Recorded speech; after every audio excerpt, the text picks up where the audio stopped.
নমস্কার বন্ধুরা, আপনারা দেখছেন পারফেক্ট পলিটিক্স, সাদা বাংলায় রাজনীতির কথা। বন্ধুরা, 2014 সালের টেটের 42,500 চাকরি প্রার্থীর মধ্যে থেকে 32,000 চাকরি বেঁচে যাওয়ার যে রায়, বিচারপতি তপব্রত চক্রবর্তী এবং বিচারপতি ঋতব্রত কুমার মিত্রের যে ডিভিশন বেঞ্চের রায়, সেই রায়কে ঘিরে এই মুহূর্তে আইনজীবীরা থেকে শুরু করে রাজনীতিবিদ এবং শিক্ষক শিক্ষিকারা সবাই কিন্তু দুই ভাগে বিভক্ত হয়ে গেছে।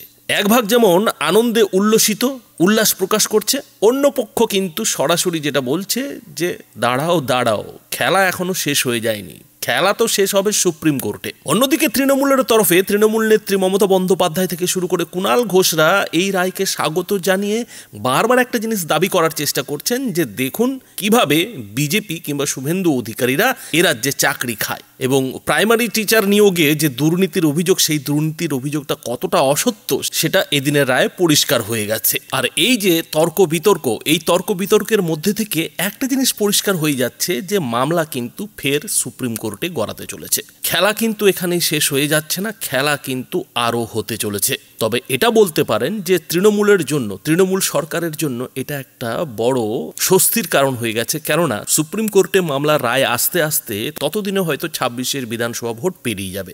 আর 26-এর বিধানসভা ভোট পেরিয়ে গেলে কে কাকে মনে রাখে, কে কোন দুর্নীতি নিয়ে কত আলোচনা করবে। ফলে যে প্রাইমারির 32,000 শিক্ষক শিক্ষিকারা আনন্দে নাচছেন, তাদের আনন্দের থেকে তৃণমূলের কুণাল ঘোষদের কিংবা মমতা বন্দ্যোপাধ্যায়দের আনন্দ কিন্তু সব থেকে বেশি প্রকাশ পাচ্ছে। আর এই যে আনন্দ, সেই আনন্দ প্রকাশ করতে গিয়ে মমতা বন্দ্যোপাধ্যায় বা কি বললেন আর আইনজীবীরাই বা কি বললেন, বন্ধুরা দেখুন।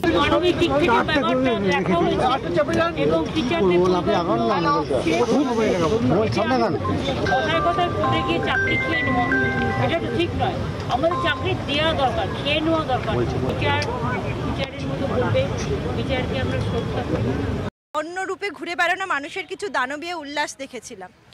প্রথম কথা হচ্ছে, সেই পিশাচের মতন মানুষদের আমাদের যে অপমান করেছিল তার একটা যোগ্য জবাব আমরা দিতে পেরেছিলাম।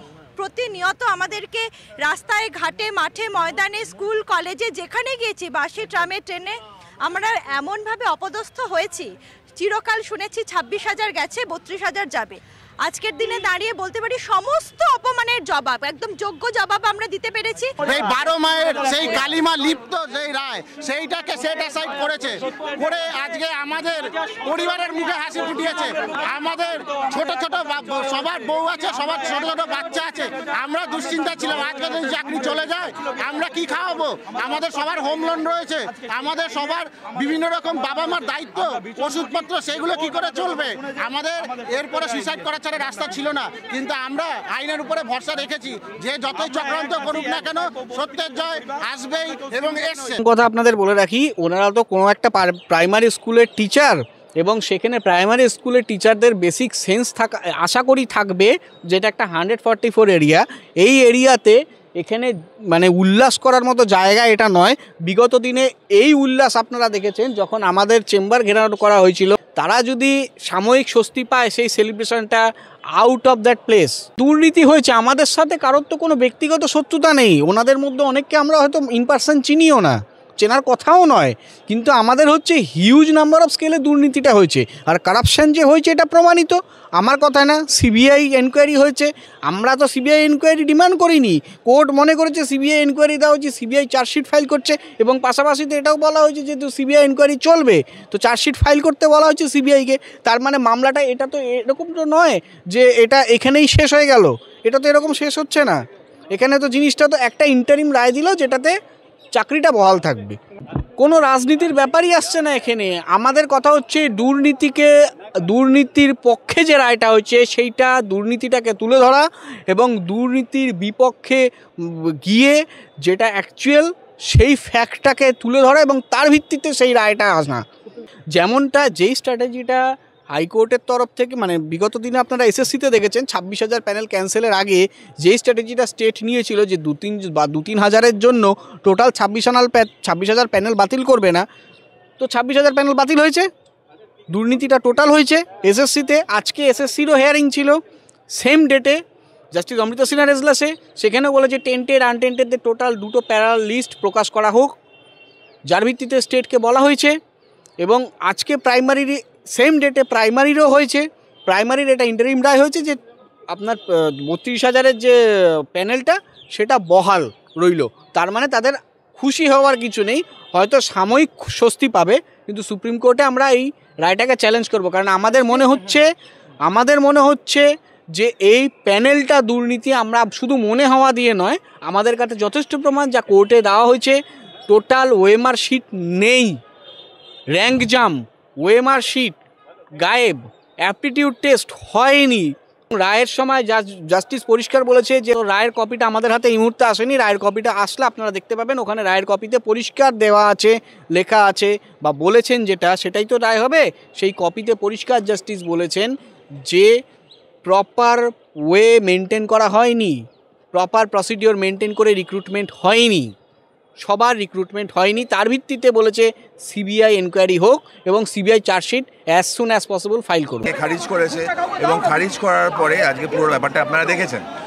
কনস্টিটিউশনাল ফ্রেমওয়ার্কের ওপর সম্পূর্ণ ভরসা আছে, আদালতের ওপর সম্পূর্ণ ভরসা আছে। আদালত পেশেন্স হিয়ারিং দিয়েছেন, সব পক্ষকে শুনেছেন, আদালতকে ধন্যবাদ।